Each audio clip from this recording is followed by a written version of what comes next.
Billionaires buy superyachts, rare jewelry, and private islands. Trillionaires own entire nations. The Saudi royals, British monarchy, and Putin don't just have fortunes. They have entire economies at their fingertips. Their wealth isn't just money.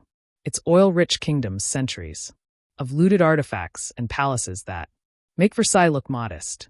Today, we're comparing the flashy excess of billionaires to the silent, unstoppable dominance of the world's most untouchable dynasties, and why trillionaires no longer need to impress anyone. Right now, there are about 3,000 billionaires walking the planet. But that number doesn't mean jack unless you understand the sheer brain-melting scale of their wealth. Try this. If you blew $10,000 every single day since the day Jesus was born, that's 2,000 plus years, 739,000 days, you'd still have spent only $7.4 billion. And guess what? That's still $370 billion short of Elon Musk's current net worth. Let that sink in. 2 millennia of daily five-figure splurges wouldn't even get you halfway to one guy's bank account. Here's the thing. The difference between $1 million and $1 billion is so insane most people can't wrap their heads around it.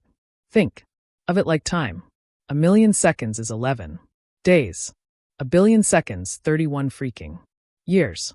So when we say someone is a billionaire, we're not just saying they're really rich. We're talking about people who can move stock markets with a tweet, influence elections through media, empires, and buy entire cities. Literally. See, the average billionaire doesn't buy a boat. They buy custom super yachts. Take Jeff Bezos's Karoo, a $500 million, $417 FT super yacht so massive it needed a $75 million support yacht just for its helicopters and toys.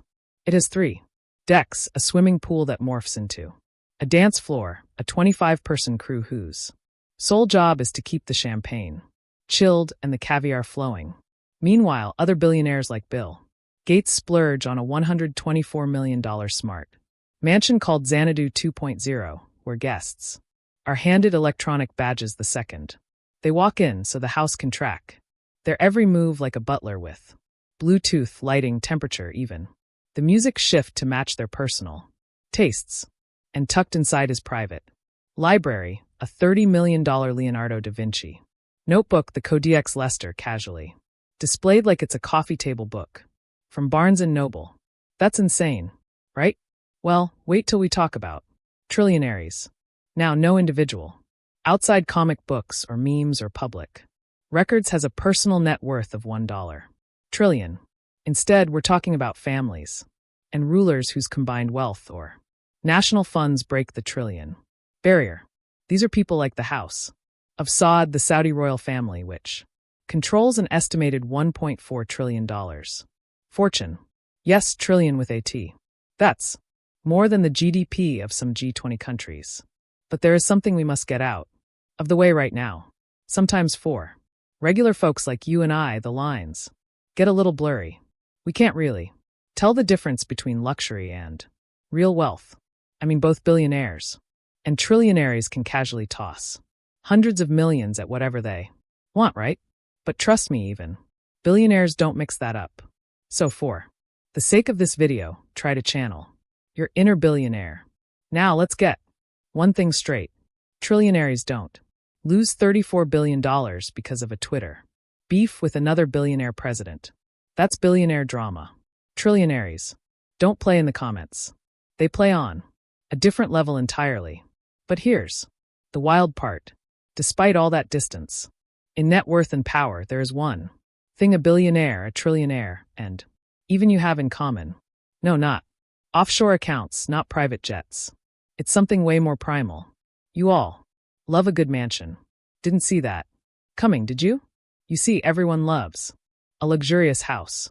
Maybe it's the marble floors, the Olympic-sized pool, or just the thrill of pretending you're royalty. For a day, there's something hardwired in us that goes, yeah, this could be mine, when we walk into a place with 12 bathrooms and a heated driveway. But for billionaires and trillionaires, that feeling doesn't stop at could. For billionaires owning a $50 million Mansion isn't a milestone. It's just Monday, one of many properties in a life that never clocks out. We'll get to the trillionaire madness in a second, but first, let's talk about what billionaires are doing with their money.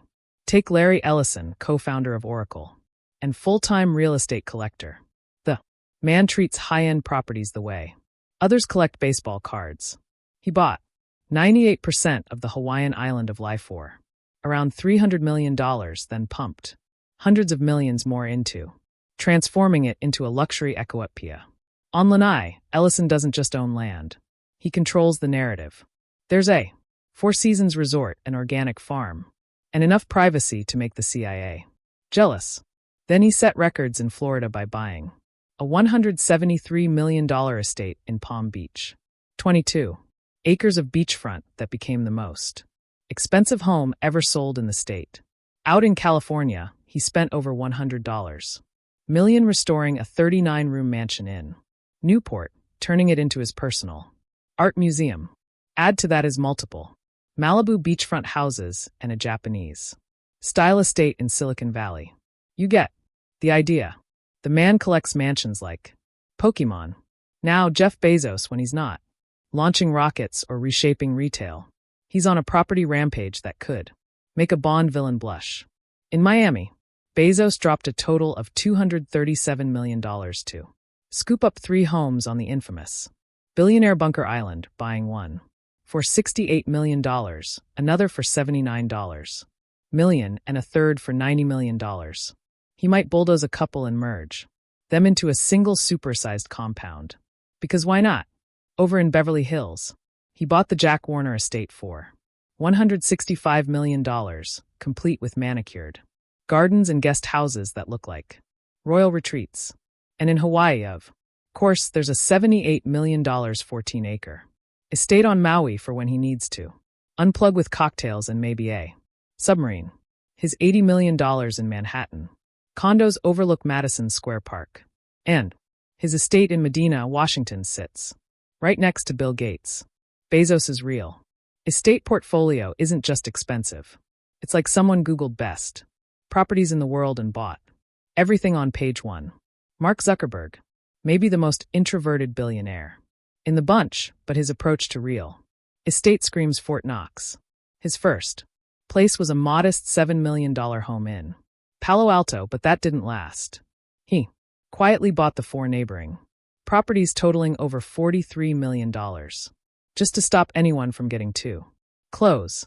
Then he started building a massive 7-structure compound, estimated at $59 million. But the real showstopper is in Kauai, Hawaii, where Zuck now owns over 1,400 acres.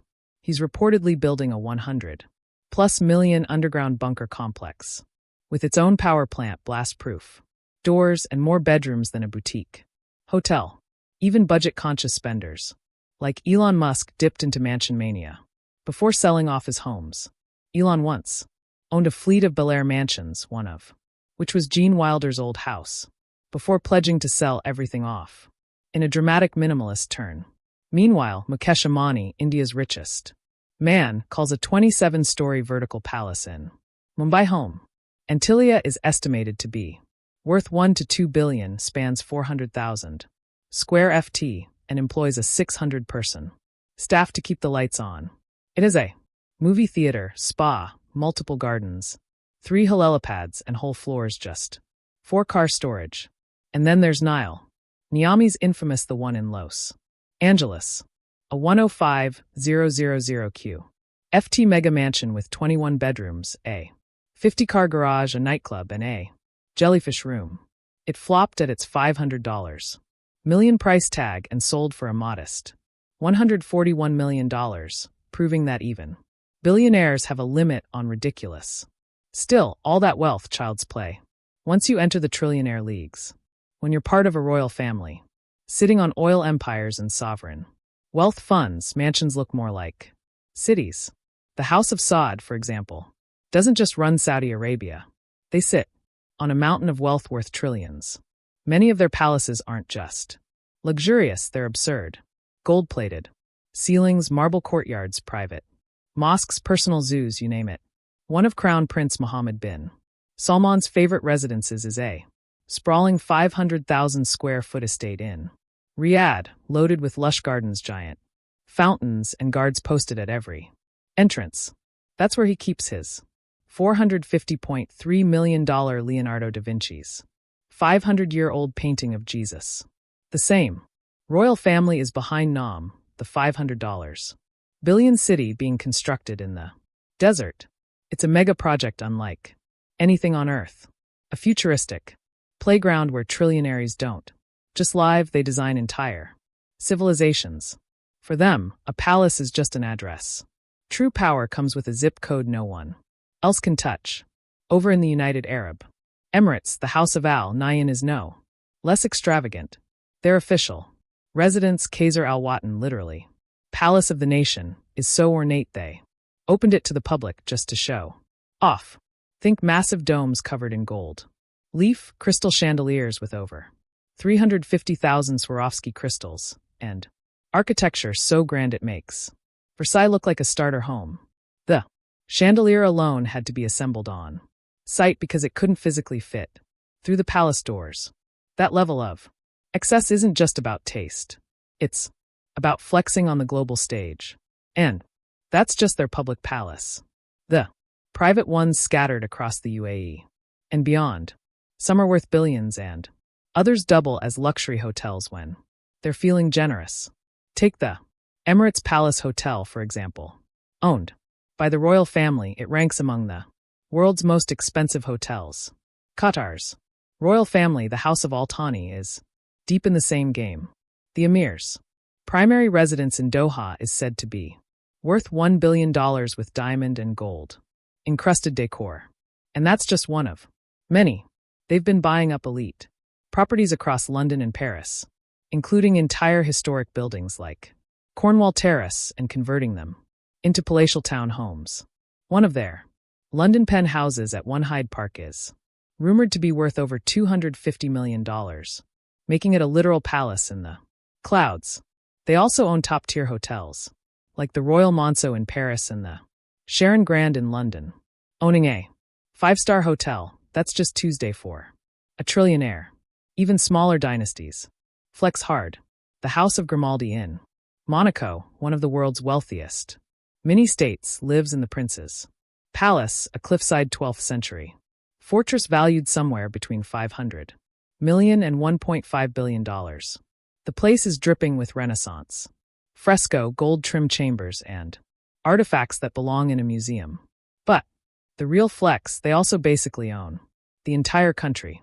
From the Monte Carlo casino to the Hotel Deary, the Grimaldis rule over a nation that doubles as a billionaire's theme park. To get a sense of just how big this gets, go back to Antillia in Mumbai. It's widely considered the world's most expensive private home for a non-royal.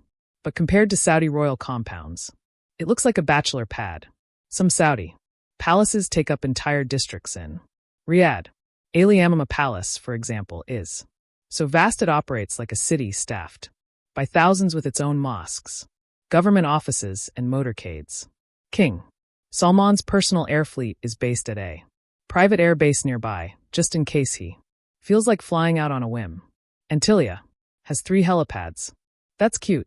The royals have fleets of jets and whole airports. And while billionaires might own the penthouse, trillionaires own the skyline. But money isn't just about houses, it's also about horsepower. And when you're worth billions, your car might feel more like a luxury missile with leather seats. But hold that thought. First, let's zoom in on how the baby billionaires roll. We're talking about actual 19-year-olds with more money than the national budgets of entire countries. These guys are legit on the 2025 Forbes list. Here's the wildest part. Most of them didn't launch companies, build empires, or invent anything. They were simply born into absurd wealth and managed not to fumble the bag before turning 25. Take Johannes von Bambach, for example. At just 19, he's already worth $5.4 billion. His job skiing competitively in Austria, while holding a stake in Boehringer Ingelheim, a 140-year-old pharmaceutical giant. While you were sweating over calculus, he was collecting dividend Checks big enough to buy the entire ski resort. Then there's Kevin David Lehman, who inherited 50% of Germany's largest drugstore chain when he was just 14. Now, 22, his net worth is around $3.66 billion. He doesn't run the business. He doesn't even show up. But his name is tied to a retail empire with over 4,000 stores. Let that sink in. This man became a billionaire before he could legally rent a car. And then you've got Ed Craven, the outlier.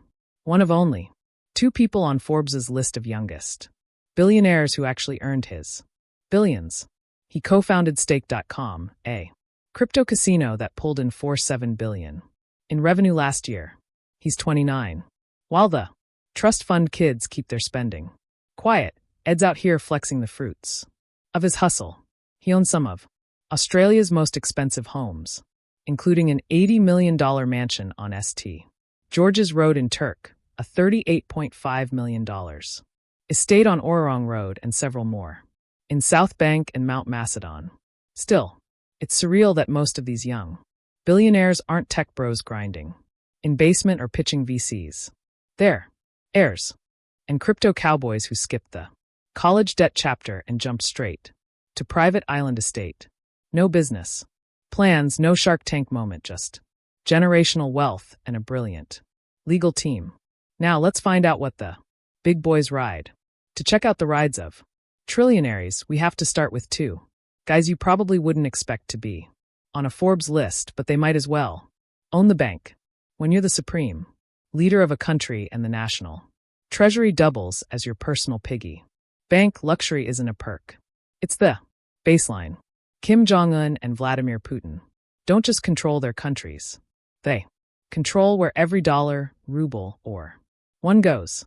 And while nobody really knows the full extent of their wealth, some reports say they've got access to assets that add up to trillions.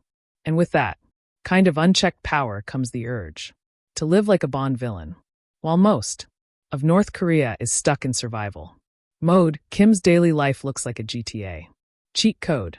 Despite global sanctions, luxury gear somehow keeps showing up. High-end electronics, designer watches, the whole catalog. And don't even get started on his car collection. It's basically a secret showroom that would make Dubai's rich kids cry. He cruises around in a Mercedes Maybach S600 Guard, basically a tank in a tuxedo. He's also been spotted in a Rolls-Royce Phantom, Cadillac Escalade, and a Lexus, because even dictators like to switch it up. Oh, and Russia gifted him a couple of Urus Sonnet limos, including one decked out just like Putin's. Every ride in his garage screams, "Yes, I'm sanctioned and I don't care." Now, speaking of Putin, this guy's not just a president. He's basically a trillionaire boss character. His ride of choice is the Urus Senate, Russia's own Rolls-Royce knockoff, but built like a tank and dripping in custom luxury. It's part intimidation, part national flex. But that's just what you see on the news. Trillionaires like Putin don't just live in homes, they build kingdoms. His secret residence at Cape Idocas is one of the most guarded mansions on Earth. Perched above the Black Sea, this Putin's palace stretches across 168 acres of hyper-restricted land, wrapped in secrecy and steel. At the surface, you get the usual dictator decor: gold-trimmed halls, private theaters, hookah lounges, wine cellars, and a casino big enough to rival Monaco. But underground, that's where the real madness lives. A bunker system over 100 FT deep, nuclear-proof walls, independent ventilation, and twin escape tunnels that lead directly to the sea. Above ground, it's armed checkpoints, dorms for hundreds of guards, a church, 2 helipads, and a skating rink. This isn't just wealth. It's obsession, built in concrete. Officially, it's leased for research, but no one's buying that, except maybe the oligarch fronting the paperwork.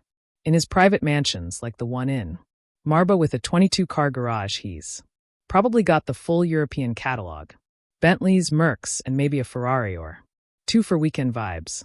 Because when you're that rich, why not pretend you're in Fast and Furious?